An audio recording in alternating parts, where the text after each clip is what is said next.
ಎಲ್ರಿಗೂ ನಮಸ್ಕಾರ. ನಾನು ನಿಮ್ಮ ಡಾಕ್ಟರ್ ಸುನಯನ, ಯೋಗ ಮತ್ತು ಪ್ರಕೃತಿ ಚಿಕಿತ್ಸಾ ವೈದ್ಯೆ.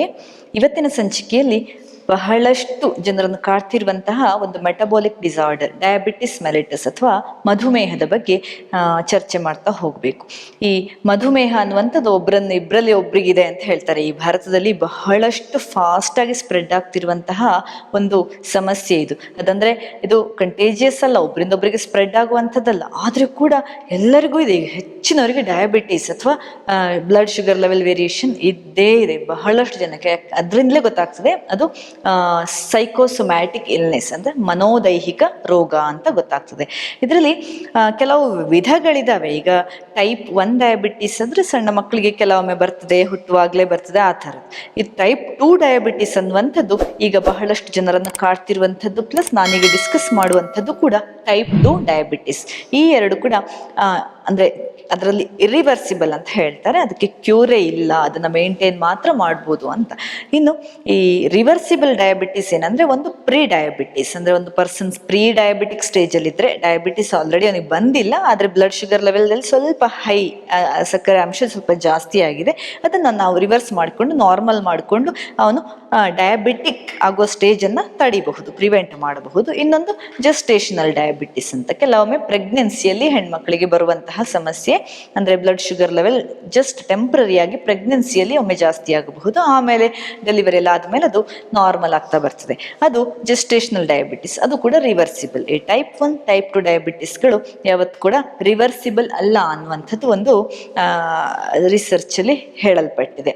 ಹಾಗಾಗಿ ಈ ಟೈಪ್ 2 ಡಯಾಬಿಟಿಸ್ಗೆ ಬಂದ್ರೆ ಮುಖ್ಯವಾಗಿ ಅದು ಮೇನ್ ಆಗಿ ಲೈಫ್ ಸ್ಟೈಲ್ ಡಿಸಾರ್ಡರ್, ಅದು ಮೆಟಬಾಲಿಕ್ ಲೈಫ್ ಸ್ಟೈಲ್ ಡಿಸಾರ್ಡರ್. ನಮ್ಮ ದೇಹದ ಅಂದ್ರೆ ನಮ್ಮ ಲೈಫ್ ಸ್ಟೈಲ್, ಜೀವನದ ಒಂದು ಏನ್ ಹೇಳ್ತಾರೆ ರೊಟೀನ್, ನಾವು ಮಾಡ್ತಿರುವಂತಹ ರೊಟೀನ್ ಇರ್ಬೋದು, ಫೇಸ್ ಮಾಡುವಂತಹ ಸ್ಟ್ರೆಸ್ ಲೆವೆಲ್ಸ್ ಇರಬಹುದು, ಸೆಡೆಂಟರಿ ಲೈಫ್ ಸ್ಟೈಲ್, ಅದೆಲ್ಲವನ್ನ ನಾವು ನೋಡುವಾಗ ಡಯಾಬಿಟಿಸ್ ಬರುವಂತಹ ಸಾಧ್ಯತೆ ಜಾಸ್ತಿ ಇರ್ತದೆ ನಮಗೆ. ಒಂದು ಮುಖ್ಯವಾಗಿ ಸ್ಟ್ರೆಸ್ ಅಂತ ಹೇಳ್ತಾರೆ. ಸ್ಟ್ರೆಸ್ ಅನ್ನುವಂಥದ್ದು ಮನಸ್ಸಿಂದ ಪ್ರಾರಂಭ ಆಗ್ತದೆ, ಮನೋಮಯ ಕೋಶದಿಂದ ಪ್ರಾರಂಭ ಆಗುವಂಥದ್ದು. ಅದು ಪೆನೆಟ್ರೇಟ್ಸ್ ಇಂಟು ಪ್ರಾಣಮಯ ಕೋಶ, ಅಂದ್ರೆ ನಮ್ಮ ದೇಹದ ವೈಟಲ್ ಶೀತ್ ಗೆ ಅದು ಪೆನೆಟ್ರೇಟ್ ಆಗಿ ಅಲ್ಲಿ ಹಫಜಾರ್ಡ್ ಫ್ಲೋ ಆಫ್ ಪ್ರಾಣದ ಚಲನೆಯನ್ನ ರ್ಯಾಂಡಮ್ ಆಗಿ ಮಾಡಿ, ಆಮೇಲೆ ಅನ್ಸ್ಟೇಬಲ್ ನಾಡಿಗಳು, ಪ್ರಾಣದ ಚಲನೆ ಅಂದ್ರೆ ನಾಡಿಗಳು, ಯಾವ ನಾಡಿಗಳ ಒಳಗೆ ಪ್ರಾಣ ಶಕ್ತಿ ಹರಿಯುತ್ತಲ್ಲ ಆ ನಾಡಿಗಳು ಕೂಡ ಸ್ಟೇಬಲ್ ಆಗಿರೋದಿಲ್ಲ, ಅನ್ಸ್ಟೇಬಲ್ ಆಗ್ತವೆ. ತನ್ಮೂಲಕ ದೇಹಕ್ಕದು ಕಾಣಿಸ್ಕೊಳ್ತದೆ. ದೇಹದಲ್ಲಿ ಯಾವ ರೀತಿ ಅಂದ್ರೆ ಸಿಂಪ್ಟಮ್ಸ್ ಆಗಿ, ರೋಗ ಲಕ್ಷಣಗಳಾಗಿ ಕಾಣಿಸ್ಕೊಳ್ಳುವಂಥದ್ದು. ಕಾನ್ಸ್ಟೆಂಟ್ ಆಗಿ ನೀವು ಅನೇಬಲ್ ಟು ಅಂದ್ರೆ ಸ್ಟ್ರೆಸ್ ಅನ್ನ ಹ್ಯಾಂಡಲ್ ಮಾಡ್ಲಿಕ್ಕೆ ಆಗದೇ ಇದ್ದಾಗ ನಿಮ್ಮ ರಕ್ತದಲ್ಲಿ ಸಕ್ಕರೆ ಅಂಶ ಜಾಸ್ತಿ ಪೋರಾಗ್ತದೆ. ಯಾಕೆ ಹೇಳಿ, ನಿಮಗೆ ನಿತ್ರಾಣ ಆಗ್ತದೆ. ಸ್ಟ್ರೆಸ್ ಜಾಸ್ತಿ ಆದ ಹಾಗೆ ನಿಮಗೆ ಸುಸ್ತಾಗ್ತದೆ. ಸುಸ್ತಾದಾಗ ನಿಮಗೆ ಸಕ್ಕರೆ ಅಂಶ ನಮಗೆ ದೇಹಕ್ಕೆ ಜಾಸ್ತಿ ಬೇಕು. ಯಾಕಂದ್ರೆ ಗ್ಲೂಕೋಸ್ ಅನ್ನುವಂಥದ್ದು ನಮಗೆ ಎನರ್ಜಿ ಕೊಡುವಂಥದ್ದು, ಎನರ್ಜಿಯ ಸೋರ್ಸೇ ನಮಗೆ ಗ್ಲೂಕೋಸ್. ಹಾಗಾಗಿ ರಕ್ತಕ್ಕೆ ಜಾಸ್ತಿ ಸಕ್ಕರೆ ಅಂಶ ಸೇರ್ಪಡೆ ಆಗೇ ಆಗ್ತದೆ. ಆಗ ನಮಗೆ ಮತ್ತಷ್ಟು ಸ್ಟ್ರೆಸ್ ಅನ್ನು ಹ್ಯಾಂಡಲ್ ಮಾಡದೇ ಇದ್ದ ಹಾಗೆ ಸಕ್ಕರೆ ಅಂಶ ಜಾಸ್ತಿ ಪೋರಾಗ್ತಾ ಹೋದ ಹಾಗೆ ಅದೇ ನಮ್ಮ ದೇಹಕ್ಕೆ ಅದು ಕಾನ್ಸ್ಟೆಂಟ್ ಆಗಿ ಬಿಡ್ತದೆ. ನೀವು ಡಯಾಬಿಟಿಕ್ ಅಂತ ಕನ್ಸಿಡರ್ ಮಾಡಲ್ಪಡ್ತೀರಾ.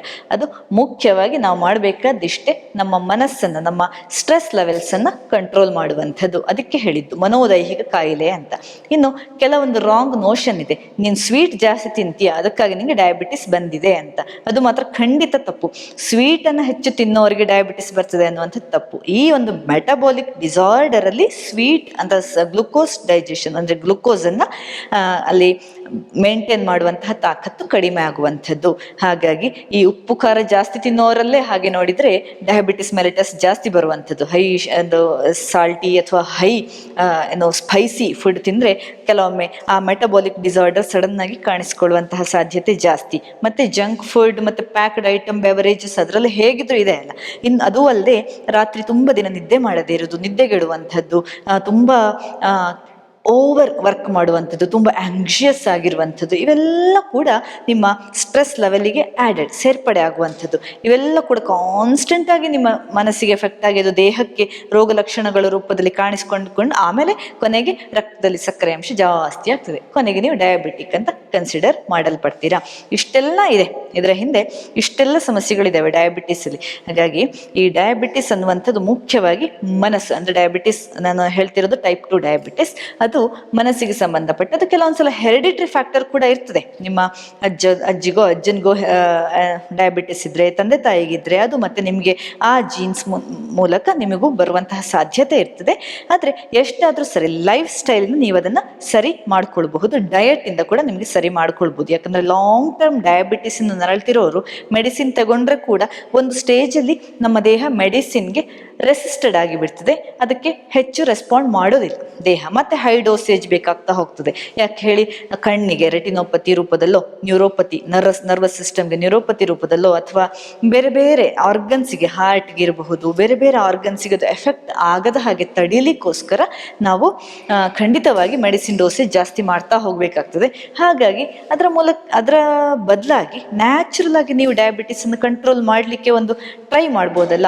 ಅದರಿಂದ ನಿಮ್ಮ ಲೈಫ್ ಅಂದ್ರೆ ಕ್ವಾಲಿಟಿ ಆಫ್ ಲೈಫು ಜಾಸ್ತಿ ಆಗ್ತದೆ, ಸ್ಟ್ರೆಸ್ ಕೂಡ ಕಡಿಮೆ ಆಗ್ತದೆ. ಯಾಕಂದ್ರೆ ನಾವು ನ್ಯಾಚುರೋಪತಿಯಲ್ಲಿ ಫಸ್ಟಿಗೆ ಮಾಡುವಂಥದ್ದೇ ಸ್ಟ್ರೆಸ್ ಲೆವೆಲ್ಸ್ ಅನ್ನು ಹ್ಯಾಂಡಲ್ ಮಾಡಿಸ್ಲಿಕ್ಕೆ ಕಲಿಸುವಂಥದ್ದು, ಮತ್ತೆ ಸ್ಟ್ರೆಸ್ ಲೆವೆಲ್ಸ್ ನಿಮ್ಮ ನಿದ್ದೆಯನ್ನ ಸರಿ ಮಾಡಿಸುವಂಥದ್ದು, ನಿಮ್ಮ ಆರ್ಟಿಫಿಷಿಯಲ್ ಕ್ರೇವಿಂಗ್ಸ್ ಅನ್ನ ಕಂಟ್ರೋಲ್ಗೆ ತರುವಂಥದ್ದು. ಈ ಮೂಲಕ ನಾವು ಡಯಾಬಿಟಿಸ್ ಅನ್ನು ಕಡಿಮೆ ಮಾಡಲಿಕ್ಕೆ ನಮ್ಮ ಅಪ್ರೋಚ್ ಆ ರೀತಿ ಇರ್ತದೆ. ಹಾಗಾಗಿ ಫಸ್ಟ್ ನೀವು ಈ ಡ್ರಗ್ಲೆಸ್ ಥೆರಪಿಯನ್ನು ಟ್ರೈ ಮಾಡಿ, ಅದರಿಂದ ನಿಮಗೆ ಖಂಡಿತವಾಗಿ ಒಳ್ಳೆ ರಿಸಲ್ಟ್ ಸಿಗ್ತದೆ.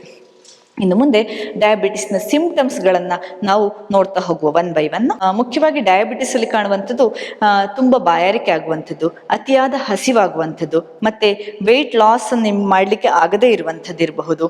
ಇನ್ನು ಗಾಯ ಅಷ್ಟು ಬೇಗ ಗುಣ ಆಗದೇ ಇರುವಂಥದ್ದು, ಪುವರ್ ವೂಂಡ್ ಹೀಲಿಂಗ್ ಅಂತ ಹೇಳ್ತಾರೆ, ಅದು ಇನ್ನೊಂದು ಸಮಸ್ಯೆ. ಮತ್ತೆ ಕೆಲವರಿಗೆ ವೆಯ್ಟ್ ಲಾಸ್ ಆಗುವಂಥದ್ದು, ಸಡನ್ ಆಗಿ ವೆಯ್ಟ್ ಕಡಿಮೆ ಆಗ್ತಾ ಬರೋದು, ಕೆಲವೊಂದ್ಸಲ ಕೆಲವರಿಗೆ ತುಂಬ ವೀಕ್ ಆಗುವಂಥದ್ದು, ನಿತ್ರಾಣ ಆಗ್ತಾ ಬರೋದು, ಟಯರ್ಡ್ನೆಸ್ ಇರುವಂಥದ್ದು, ಮತ್ತೆ ಫ್ರೀಕ್ವೆಂಟ್ ಯೂರಿನೇಷನ್ ನಾನಾಗಲೇ ಹೇಳಿದ ಹಾಗೆ, ಮತ್ತೆ ಕೈ ಕಾಲೆಲ್ಲ ನಮ್ನೆಸ್ ಅಥವಾ ಟಿಂಗ್ಲಿಂಗ್ ಆ ಥರದ್ದೆಲ್ಲ ಬರುವಂಥದ್ದು, ಮತ್ತೆ ಈ ಚರ್ಮದ ಕೆಲವು ಕಡೆ ಕತ್ತಿನ ಸುತ್ತ ಇರಬಹುದು, ಕಣ್ಣಿನ ಸುತ್ತ ಎಲ್ಲ ಕಪ್ಪಾಗುವಂಥದ್ದು, ಅದು ಕೂಡ ಈ ಸಣ್ಣ ಮಟ್ಟಿಗೆ ರಕ್ತದಲ್ಲಿ ಶುಗರ್ನ ಅಂಶ ಅನ್ಕಂಟ್ರೋಲೇಬಲ್ ಆಗ್ತಾ ಇದೆ ಅನ್ನುವಂಥದ್ದನ್ನ ಸೂಚಿಸುವಂಥದ್ದು ಇವು ಸಿಂಪ್ಟಮ್ಗಳು.